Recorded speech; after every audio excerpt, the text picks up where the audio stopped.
ತಾಲೂಕಿನ ಕೊಡಿಪಾಳ ಸಮೀಪ ಚಲಿಸುತ್ತಿದ್ದ ಸ್ಕೂಟಿಯ ಮೇಲೆ ಧೂಪದ ಮರ ಬಿದ್ದು ಬೈಕ್ ಸವಾರ ಎಡಮಂಗಲ ಗ್ರಾಮದ ದೇವಸ್ಯ ನಿವಾಸಿ ಸೀತಾರಾಮ ಅವರು ಮೃತಪಟ್ಟು 3 ದಿನಗಳು ಕಳೆದಿವೆ.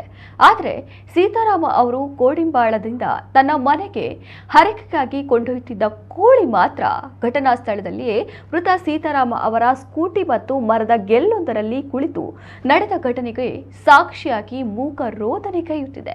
ಘಟನೆಯ ಭೀಕರತೆಗೆ ಸಾಕ್ಷಿಯಾಗಿ ನಚ್ಚುಗುಜ್ಜಾಗಿರುವ ಸ್ಕೂಟಿಯು ಸ್ಥಳದಲ್ಲಿದ್ದು, ಸೀತಾರಾಮ ಅವರ ಮನೆ ಮಂದಿ ಕೋಳಿ ಮತ್ತು ಸ್ಕೂಟಿಯನ್ನ ಮನೆಗೊಯ್ಯಲು ನಿರಾಕರಿಸಿದ್ದಾರೆ ಎನ್ನಲಾಗಿದೆ.